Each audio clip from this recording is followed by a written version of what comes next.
Hey, I just want to let y'all know right where I'm standing, there should be water.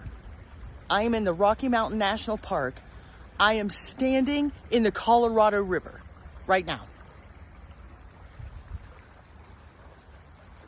What? 40 million people, 7 states. Because this is where the river starts, right where I'm standing, in the Rocky Mountain National Park, in a state with a drought that doesn't even have priority water rights over a river that starts here. The federal government is going to get its hands on it come December. And you're telling me there's enough of this for 40 million people, 7 states, and the billionaires in their data centers? There ain't enough girl math in the fucking world to make that make sense. This is life. We cannot live without this. We cannot live without this. And the federal government is going to get its hands on this river in December. You want to know why I keep talking about it? Because we cannot live without water. And they don't care about us, and they don't care if we die. This is life. This is life.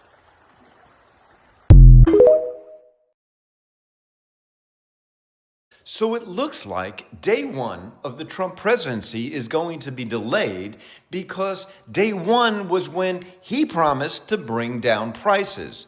But as of today, Trump put tariffs on over 80 countries, despite the fact that his original tariffs were declared illegal and we're now paying companies $166 billion back, which includes 6% interest we have to pay for his incompetence. And those original tariffs led to higher prices on just about everything and cost American households about $1,500 on average. But MAGA should be happy with the new tariffs because when Trump negotiates tariffs, his family often coincidentally seems to close foreign real estate deals and sell lots of crypto. And MAGA apparently believes that the real American dream is to make Trump obscenely rich no matter what it costs them.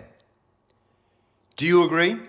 Trump is tired of getting screwed by the Canadians. He's done with this 50% tariffs on a number of products that the Canadian government dumps in the United States, undercutting us because they subsidize this stuff so they can put American companies out of business and cost us good-paying American jobs. Trump has had enough. He said, look, no more dumping alcohol, autos, dairy. We're going to put 50% tariffs on them. Not 25, 50%. So you're just not going to be able to dump them in the United States because you try to put our people out of business and then you don't take our stuff, so there's no reciprocal. So we're done with that. This has nothing to do with the wildfires, which is also a problem. They can't even control that. The Canadian government is just basically incompetent. And Trump is right. Without us, there would be no Canada. They couldn't survive 90 days without the United States. Finally got somebody standing up to these people. And you know what? When we imposed these tariffs the first time and we tried to get fair trade, who are the two countries that retaliated? China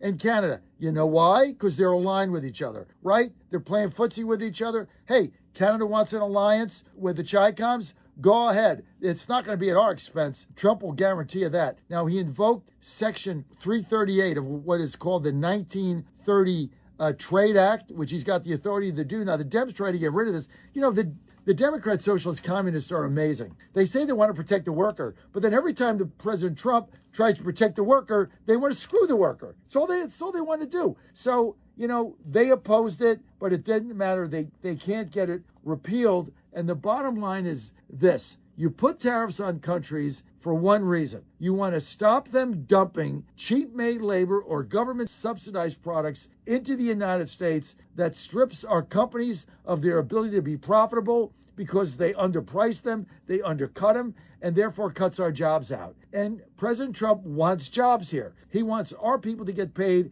and he wants things made in America, produced here and manufactured here. If you got a foreign government that their taxpayers are subsidizing their means of production so they can dump it here cheaper, you say, well, you know, if we just keep doing that, prices come down for America. Yeah, but at what cost? You're getting things 2 cents cheaper, but then you're costing us jobs, you're costing us manufacturing, you're costing us companies. What good does that do? That's a short-term view. Trump is playing the long game here. He wants jobs, he wants manufacturing, and he's not going to let Canada screw us anymore. Now, you want to follow me on social media, at JF Radio Show, at JF Radio Show. Share this with your friends. Also, you want to be sure and comment. I read all your comments. Don't respond to them all, but we do read every single one of them because this is all about you, our audience. We want to know what you have to say. So Canadians have been boycotting the United States and not traveling here because of Donald Trump, and it really worked. Canadians made 29.1 million trips to the United States in 2025, which is down from 39 million in 2024. The drop was the sharpest in more than 50 years of record keeping, and it's not like Canadians just stopped traveling altogether. They just started going other places. So for example, trips to Asia from Canada jumped 16.7% year over year. Trips to Europe also rose 13.6% year over year. So Canada gave Donald Trump the middle finger, and it looks like it worked. Canadian here. Well, I was on holidays with my grandkids. It's been kind of hectic, so been having a great time. But in the meantime, of course, Donald Trump has put on some more tariffs, and most of them are ridiculous. But the big significance would be that this is an actual break against the Kuzma deal, which he signed. I mean, the steel and the aluminum and that, he hid it under national interest, which is a lie. But now there's no way around it. He is actually breaking an agreement, bar none. You know, I mean, his national interest was a joke because, you know, interest is not buying softwood lumber from BC, but buying it from Russia. Yeah, that's in America's national interest, right? Anyway, he's a moron, and we're stuck with him. And as a Canadian, you know, you get to the point where you go, just shut the oil off and the potash and the electricity and the lumber, quit selling it, and watch the American economy just be destroyed. But let's be clear, of course it would really hurt Canadian economy too, right? I mean, it's all easy to live out in Ontario and say, oh, we'll turn the oil off. Significantly hurt our economy, plus just really hurt Alberta. Same with potash, right? Turn that off. That would be a great one, except that really hurts Saskatchewan, right? And, you know, one of the ideas floated by the BC government was the rare mineral reserves, which is a good one. But then we have, you know, the booze is a joke, right? And people are saying, well, you know, if you just took that off the table, then we could get on with negotiations. That is part of the negotiations. And why the Americans want it pulled so bad? Because they're getting tremendous feedback from their states that sell all the booze that are losing business and losing jobs. And they are putting pressure on the government to do something about it. So it's working. And as for the provinces that are still selling American booze, as a Canadian, don't buy it. And that's a bad idea. And so the other thing is people say, well, we need to know what the government's going to do. The Conservative Party under Pierre Poilievre says we don't want to know what their plan is. Well, that's what Donald Trump would do, wouldn't it? Tell everybody what he's going to do. That's why he's such a good businessman. 13 bankruptcies, destroying the American economy. Let's go down that route. And let's be clear on this. There's a lot of stuff they probably would tell him if he had a security clearance, because that would force him to keep his mouth shut. So you don't let the cat out of the bag. Because we don't know exactly what the provinces have agreed on yet. And we don't know where they're going to end up. And we don't even know if it's another one of Donald Trump's lies and back down, you know, Mr. Taco. Anyway, let's be clear on what's happened. These retaliatory tariffs that the Americans are so upset, that's exactly what they mean. They're retaliatory for what you did to us. You guys started this. And Canada and China are the only countries that stood up to you. Geez, that makes us bad. No, that makes us a strong country that's going to stand on its own 2 feet. And as for those Canadians that have been, you know, started to buy Canadian and not buy American, and now we're starting to waver on that, don't. This is a fight that we need to win. This is a fight that's going to get worse. And it is very effective to buy Canadian. You know, everything that you buy that may be a little bit more expensive, you're creating a business in Canada, you're giving a guy a job, you're keeping a guy employed, and you're making a market for different ways, like vegetables being grown in Canada, all these stuff. This is all going to benefit Canada in the end, right? And as for these people that are going to the United States for holidays still, and going to Blue Jay games still, I gotta tell you, I almost feel like that's unpatriotic. Yeah, it's your right to do that, but you are not supporting your country. It's not like you've had these tickets forever now. There's been plenty of time for you to think of alternatives. You know, I'd love to go to a Blue Jay game in Seattle. Maybe not right now because they're playing so badly, but I won't go. Why? Because I won't spend my money in a country that is, their government is actively trying to destroy ours. It's that simple. And you can put your head in the sand and go, oh, it's not, what can I do? Well, you can take that money and spend it in Canada. Or at the very least, take your holidays in a different country. Don't help the country that was supposed to be our ally that is actively destroying our economy. It's that simple. And as for those people, I got to tell you, when people say, oh, I went to Disneyland, and they try to pull out the pictures of their kids, I tell them, I'm not interested. That's where I've gone to. Because I think of that as being a traitor to your country.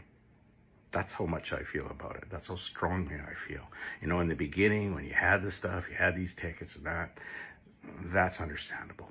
But this has been going on for a while, right? So that's my opinion on that. And I know there's lots of people may not think it's a big deal, but you think about how much money you spent, flights, costs, rooms, and all that you could be spending in Canada or another country. It's a lot of money, and it all adds up. Why do you think the countries in the United States in the United States are begging us? You know, they're begging us to put the booze back on the shelves. Why? Because it's working. It's effective. You don't give away bargaining chips, and you don't tell everybody what you're going to do. This is what really bothers me about the Conservative governments. Well, tell us your plan. I'm not going to tell you the plan because you're going to tell everybody. You don't have a security clearance, which means that you won't keep your mouth shut. You know, the sky is falling. They need a new leader for the Conservative Party, someone that can help Canada and not his rhetoric crap.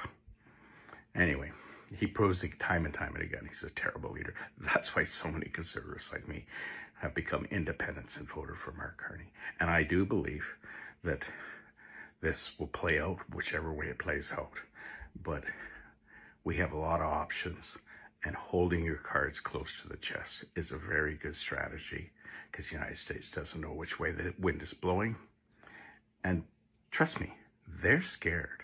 They're scared of what Canada controls and what we could do. And there's many ways. There's you could put a little bit more money, things cost a little bit more. You could put, the potash could be bought up by the government as a national security thing, so there's not as much on the market. There is many things that we can do, and I'm sure they're looking at them.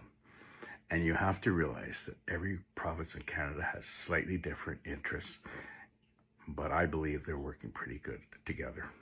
And like Rob Canoe said, the tariffs are stupid. They're hurting the American economy.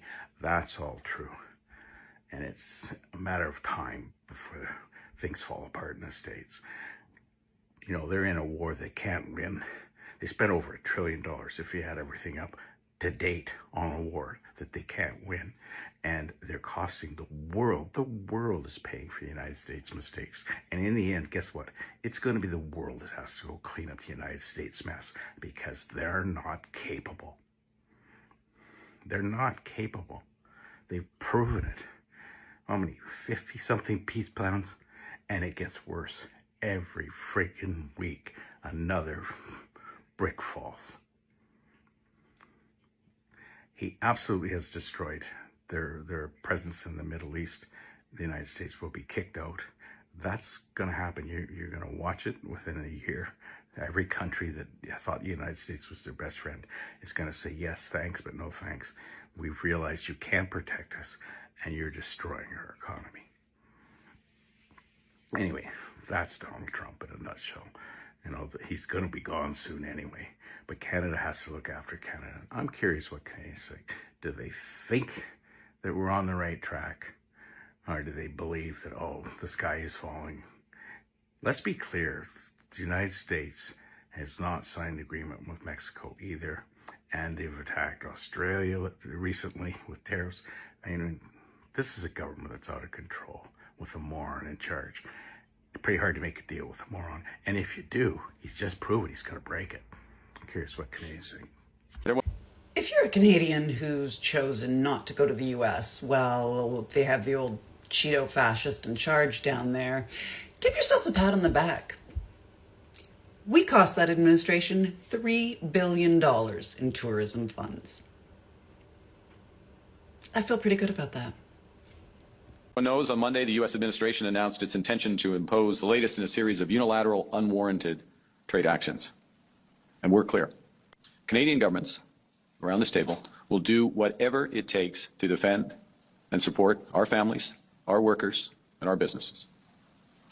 Let's also be clear that we are in a stronger position than we were when this trade war started 18 months ago. We're in a stronger position because of the determination of Canadians themselves, and, I will say this, because of the focus of the premiers around this table. For you. Should Canada retaliate against the United States as they just imposed 50% tariffs on the import of some Canadian goods? Should we retaliate by imposing an export tax on a few of the products that the United States definitely needs from us? Oil, gas, and potash. Should we? Reported here in The Guardian. There's no way they can survive, the president says, defends new 50% tariffs on most Canadian goods. After announcing the U.S. 50% tariffs on Canadian imports, the U.S. president said they can't possibly survive. Well, the president is a very stupid man, and he doesn't understand Canadians very well. I feel sorry for Americans. If you can't be friends with Canada, then you almost certainly do not have a friend anywhere in the world. And that is a very lonely place to be. That was David Eby, the Premier of British Columbia, reacting to the 50% tariffs. And his reaction makes us feel good. But let's get back to the question I asked you at the beginning of the video. And I'm going to take you through the response that Daniel Smith, the Premier of Alberta, and Doug Ford, the Premier of Ontario, had to these 50% tariffs. And there's a stark contrast. And there could be a fight brewing. Now, Daniel Smith gave a very low-key response. She chose to do it in writing in a post on X. The Canada-US relationship has been built over decades, and it's delivered enormous benefits for both countries. The new tariffs announced today will hurt both Canadian and American businesses and workers. Tariffs are an economically destructive policy and have been proven time and again to hurt the people and the countries that impose them. I will be meeting with the premiers from across Canada and the Prime Minister later this week to discuss this issue, and will reaffirm my position that the path to a positive resolution with our U.S. partners lies in strong, consistent diplomacy and a commitment to working to address shared priorities. I firmly believe that Canada and the United States are both stronger when we work together. Now, that was a fairly vanilla response. It could have been made by one of her aides. Doug Ford took a completely different tact. We have to go full tilt. We are an energy powerhouse. We have to utilize every tool we have in the toolbox and make sure he feels the pain. Doug Ford is ready to fight, and in front of reporters, he made the point of saying, we need to use every tool in our toolbox, and we are an energy superpower. Now, he did not name Alberta and Saskatchewan or oil and gas. He was careful not to say that, but he was pressed by reporters. Well, what exactly do you mean? Again, we have to negotiate through strength, not weakness. And we need to throw everything on the table. But I want to emphasize one more time. It can't always be Ontario. It has to be a Team Canada approach. And that's my message to my great friends, my Premier friends, that we have to be united. As I always say, united we stand, divided we fall. Okay, I'm just... He gets a little closer to saying it, but he doesn't quite say it yet. He says we have to put everything on the table. And it can't always be Ontario. It has to be a Team Canada approach. But he doesn't say it yet, and the reporters push him a little bit more and say, who's not carrying their weight? Who's not carrying their weight? It just seems like Ontario is always out there, no matter if it's electricity or if it's alcohol or anything else. In manufacturing, Ontario's getting hurt the most in these tariffs. Right across the... No, it's not because of the alcohol ban. This is a broader issue of tariffs right across the board. You know, he wants to continue threatening, and he's nothing but a bully. That's all he is.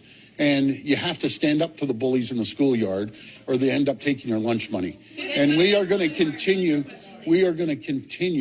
fighting like we've never fought before. He's getting emotional in his responses.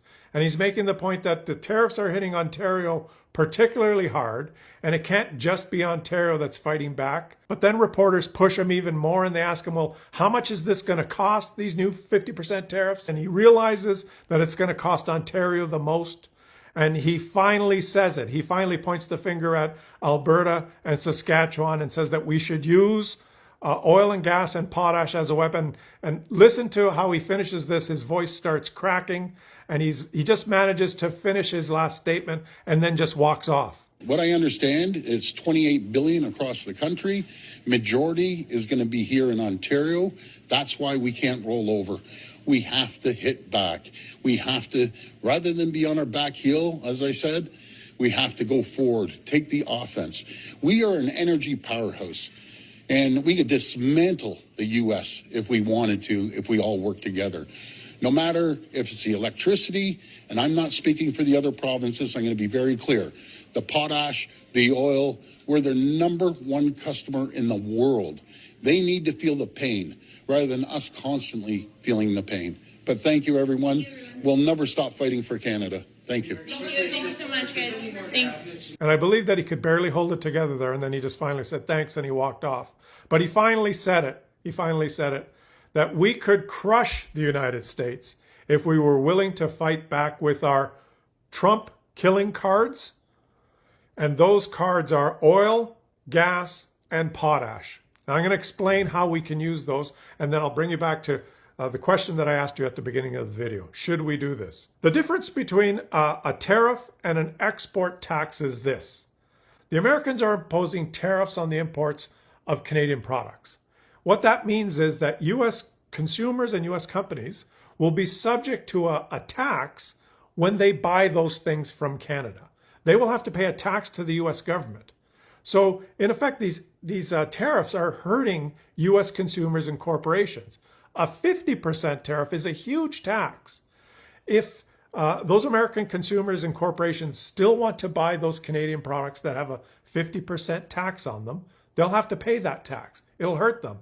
But what usually happens when the tariffs get that high is those consumers and corporations in the U.S. will just say, well, that's too expensive. I'm not going to buy those anymore, especially if they have a choice of buying something else, elsewhere, a replacement product. And the United States has been very careful to target products in Canada that they can buy elsewhere with these 50% tariffs, and products in Canada that they want to target the industries to crush those industries, because they want those industries to leave Canada and go to the United States. And those industries are the automobile industry, which is Ontario's biggest industry, and then the steel and aluminum industries. The United States wants those industries to relocate into the United States, or at least to supply their own aluminum and steel, and they want to manufacture all the cars. They don't want us to have those industries. So that's what these tariffs are designed to crush, and they're designed to have American consumers and businesses not buy things that they have a choice on. So they're attacking us with the tariffs. They are hurting their own citizens and corporations with higher costs, but their plan is to crush specific industries in our country. Now, we can fight back in different ways. We could say, well, we will apply tariffs on your products as well in retaliation.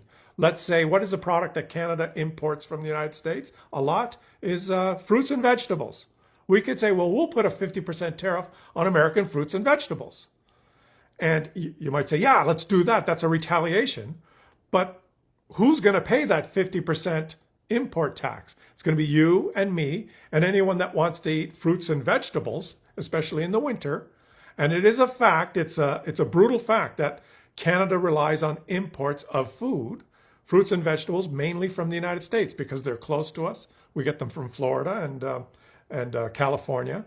Now me, I will just not eat any fruits and vegetables from the United States. In the winter, when I couldn't get carrots that were from anywhere but the U.S., I just stopped eating carrots and I switched to rutabagas. And now I love rutabagas, but not everyone's like me. And the brutal...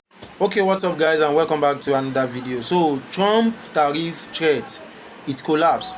So it make Canada force the US to pay for the cost. So I want to quickly share my own opinion about this. One of the biggest mistakes any government can make is assuming that economic pressure only hurts the other side. When it comes to the United States and Canada, I don't think that is possible. These countries are simply too connected. That is why I believe the idea of using tariff as a long-term weapon against Canada was always going to create problems for American as well. So American is going to feel the heat at the end. So let me explain why.